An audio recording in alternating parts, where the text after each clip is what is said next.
반갑습니다. 제가 설명드릴 내용은 아시토 엘랄리프디에 의한 강합성형교의 설계입니다. 아시토 엘랄리프디가 개발된 것이 94년이니까 한 20년 이상 지났는데 아직까지도 좀 힘들어하는 엔지니어들이 많고 이론 자체가 힘들지는 않지만 시방사가 워낙에 방대하기 때문에 그 전체 내용을 다 숙지하기는 쉬운 일이 아닙니다.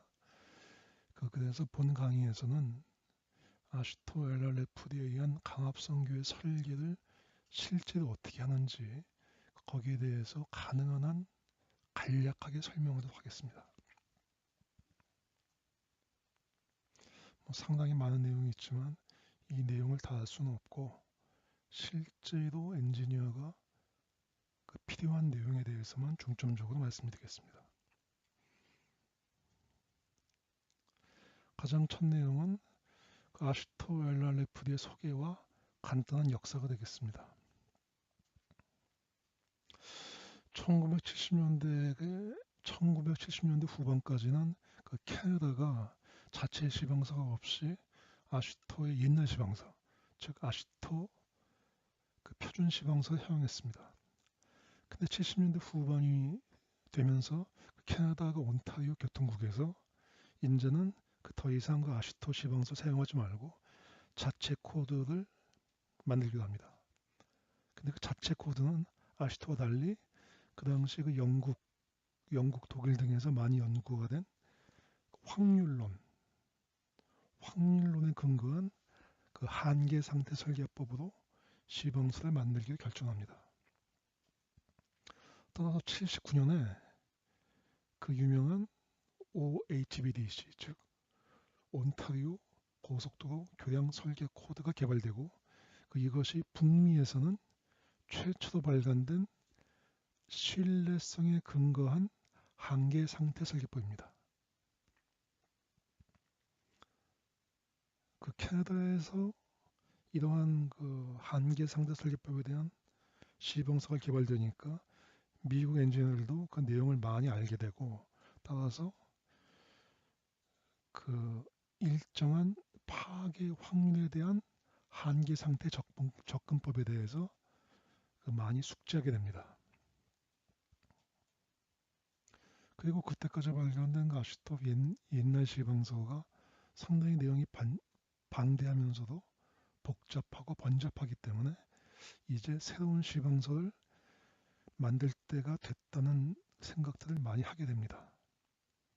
따라서 이러한 모든 것의 결과로서 새로운 시방서를 개발할 생각을 하게 됩니다. 아시토는 American Association of State Highway and Transportation Official의 약자이며 1931년도에 제1판이 나왔고 이것은 표준 시방서입니다. LRFD가 아닌 표준 시방서, 옛날 시방서. 다음에 2002년에 17판이 발간됐습니다.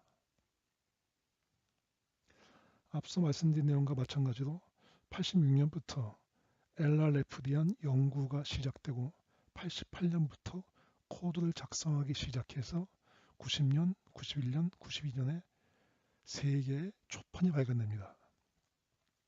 그러다가 94년도에 1판이 발간되었고 2년 전이죠. 2017년에 8판이 발간되었습니다.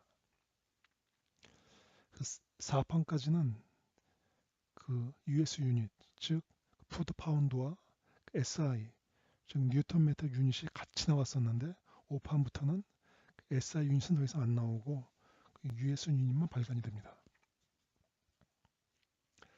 99년도에 아시토 미팅에서 이제 더 이상 옛날 시방서는 수정 보완하지 않고 앞으로는 LRFD만 발간하기도 합니다. 그리고 2000년도에 2007년부터 발주되는 모든 신규 교량 설계는 LRFD로 할 때만 연방정부에서 지원을 하기로 결정합니다. 즉 각 주정부나 이하 각 시, 시에서 자기들 돈으로 교당 짓는 건 상관이 없는데 연방 정부에서 보조를 해서 교당을 갖다 건설하려면 반드시 LRFG도 설계하게 강제합니다.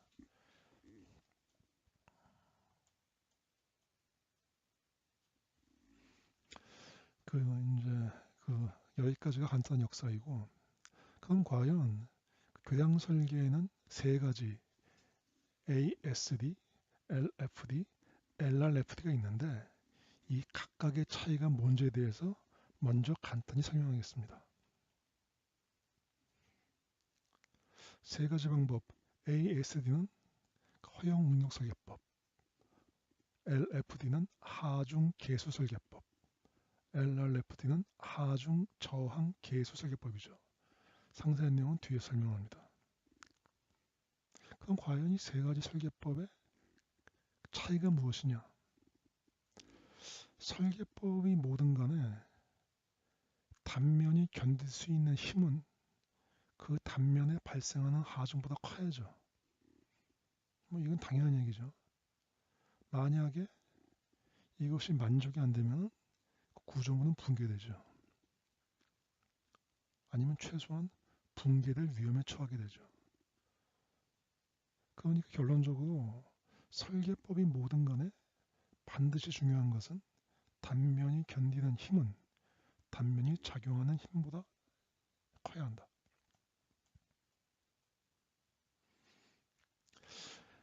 맨 처음 것이 이제 ASD인데 ASD는 허용 응력 설계법, 즉 Allowable Stress Design이라고 합니다. 다른 말로는 Working Stress Design, 즉 사용 응력 설계법이죠. 사용력은 무엇이죠? 실제로 구조물을 사용할 때 좀 더 힘든 말로 구조물 공용 중에 발생하는 실제 응력입니다.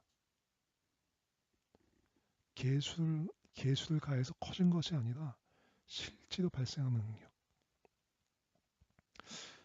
이 ASD, 즉 허용력 설계법은 원래 강교에 대해서 개발된 것입니다.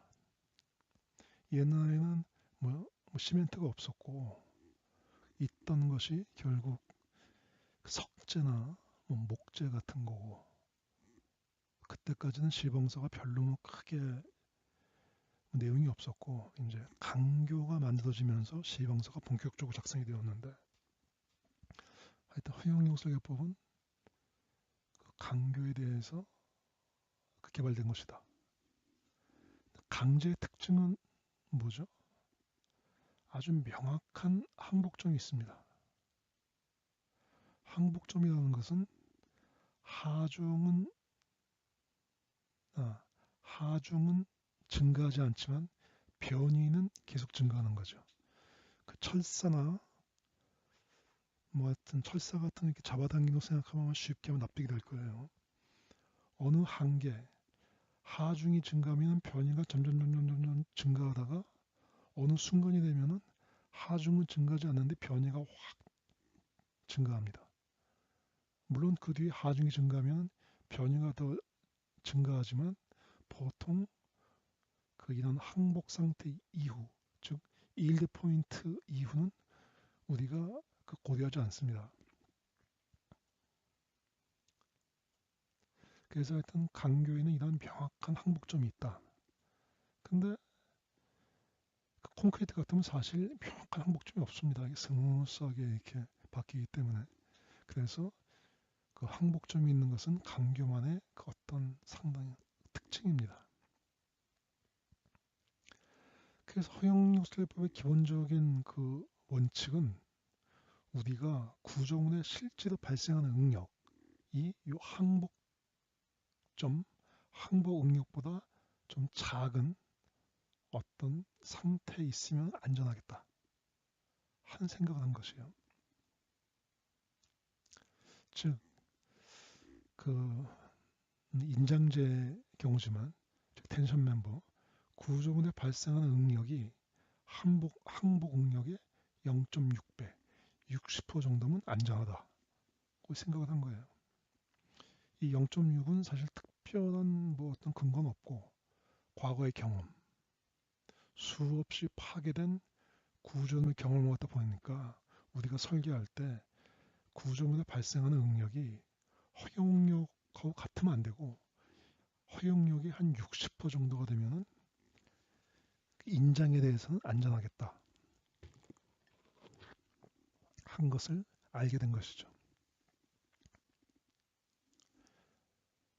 발생하는 응력을 갖다가 사중과 화중만 본다면 사중에 의한 응력과 화중에 의한 응력을 합하는 것이 항복 응력의 60%보다 작으면 되겠다.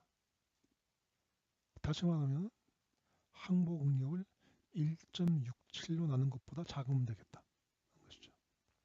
0.6의 역수가 1.67이니까 1.67을 갖다 그 좌변으로 그 이항시키면은 그 다시 말하면은 사중에 의해서 발생하는 응력의 1.67배와 화중으로 발생하는 응력의 1.67배를 합한 것이 항복 응력보다 작으면 그 안전한 것이죠.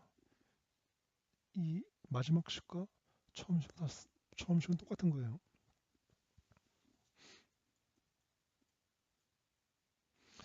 그러면 허용력 소유법의 문제는 무엇이냐? 일단 ASD는 탄성 거동에 근거를 하고 있습니다.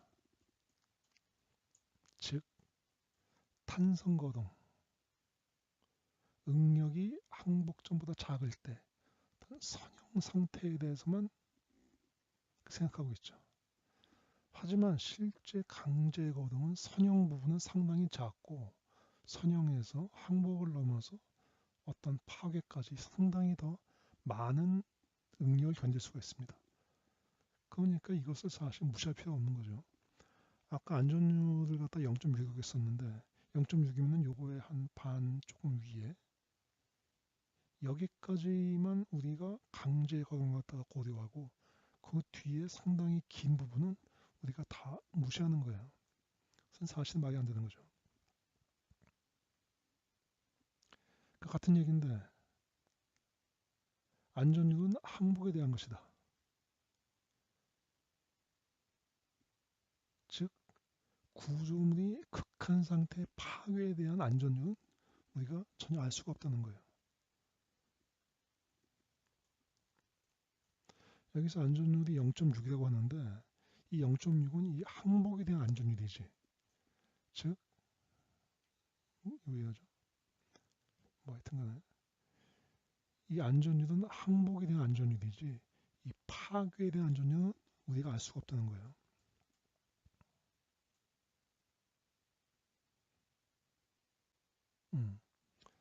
다음에 안전율은 그 단면이 견디는 저항에 대해서만 고려합니다. 단면의 저항. 또 하네요. 안전율은 저항에만 있고 이 하중에는 없어요. 그렇죠? 이 얘기는 뭐냐면은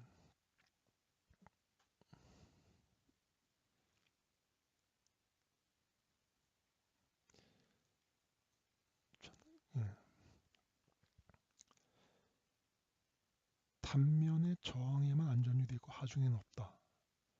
식을 쭉 변형하니까 이 얘기는 다시 하면은 사하중에 의한 안전율과 화하중에 의한 안전율이 같다는 거예요. 양쪽이 똑같죠. 1.67로. 하지만 우리가 알다시피 사하중은 상당히 정확히 우리가 계산할 수 있죠. 하지만 화하중은 정확히 계산할 수가 없어요. 워낙에 변동폭이 크기 때문에. 따라서 정확한 값은 모르지만 무언가 사하중에 의한 안전율은 좀 작아야 되고 화하중에 의한 안전율은 좀 더 커야겠죠. 여기다가 풍하중은 안전율이 더 커야 되고 다음에 지진하중은 더 커야 되고 근데 ASD에서는 이거 갖다가 일체 고려할 방법이 없습니다. 이게 그 얘기예요. 그리고 맨 마지막은 안전율을 갖다가 아까 0.6이라고 정한 것이 너무나 주관적이라는 거예요. 아무런 근거가 없다. 즉 0.6이 뭐냐는 거죠. 왜 0.6이냐? 나는 0.7 쓰겠다. 0.7이 맞는지 0.6이 맞는지 누가 뭐라고 할 수가 없어요. 근데 이게 어떻게 나왔는지 모르지만 좀 더 멋있게 얘기해가지고 우리가 하고 싶은 거는 75년 동안에 그 교양의 파괴 확률이 10,000분의 1로 하겠다. 뭔지 모르지만 상당히 합리적이어 보이죠. 최소한 안전율 1.82보다는 상당히 합리적입니다. 다음은 이제 로드 팩터 디자인이죠. LFD, 하중 계수 설계법. 이 하중 계수법은 원칙 원론적으로 확률론에 근거한 거예요. 왜냐하면 사중, 화중에 대한 하중 계수가 다릅니다. 그리고 계수는 하중 쪽에만 존재해요. 아까 ASD는 계수가 저항 쪽에만 존재했죠. 근데 이것은 하중 쪽에만 존재해요. 이것은 아주 대표적인 LFD의 하중 계수인데 사하중과 1.67배 활하중 응력의 1.3배가 항복체보다 작도록 설계해요. 그럼 결국 1.3배의 활하중과 1.3 곱하기 1.67이니까 2.17배의 활하중이 항복체보다 작으면 된다는 얘기예요. 1.3, 2.17이죠. 아까는 둘 다 1.67인데 즉 잘은 모르지만 사하중은 뭔가 안전하니까 하중 계수를 갖다가 1.67에서 1.3으로 낮춘 거고 다른 활하중은 역시 잘 모르지만 뭔가 우리가 잘 모르니까 1.67에서 2.17로 더 높인 거예요. 이렇게 문제가 뭐냐면은 역시 계수는 이제 하중 쪽에만 있다.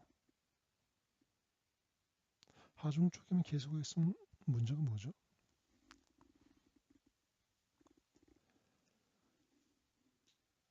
강제나 강제하고 그 콘크리트하고 보면은 무언가 좀 강제가 좀 믿음이 가죠. 그러니까 하중이 똑같을 때 하중은 똑같은데 강제로 설계하는 거 아니 똑같은 하중에 대해서 강교인 경우와 그 콘크리트 교인 경우는 무언가 강제의 저항이 신뢰가 갑니다. 즉 이 얘기는 뭐냐면은 각 구조계의 신뢰성이 일정하지 않다는 거예요.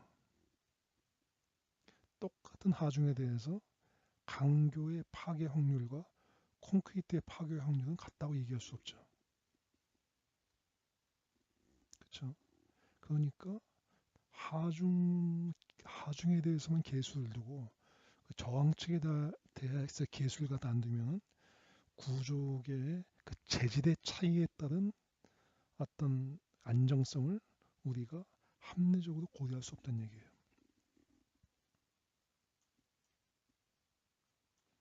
그러면 다음에 이제 필연적으로 하중, 저항, 계수 설계법이 나오죠. LRFD. 하중 쪽에도 계수가 있고 저항 쪽에도 계수가 있고. 이건 뭐 좀 명확한 거예요. 즉 하중과 저항 쪽의 계수 하나만을 갖다가 고려해서는 우리가 합리적으로 할 수 없다. 그 아시토에서 많이 쓰는 계수는 사중에 대해서 1.25, 화중에 대해서 1.75, 다음에 0.95는 뭐 잘 안 쓰지만 보통 한 0.95는 이것도 이제 좀 처음 건데 이 계수 자체는 조금 안 맞지만 하여튼간에 어떤 계수가 있습니다. 1.25, 1.7 하다 보면은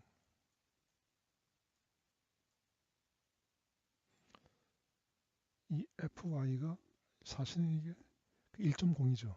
여기서 아까 0.95도 조금 작아졌으니까 이것들도 같이 작아져야죠. 1.3에서 1.25도 작아지고 2.17에서 1.75 작아지고 그래서 이 값 자체는 어떻게 나오는지 잘 모르지만 하여튼간에 그 감소되는 경향은 뭐 비슷하게 감소가 되는 거죠.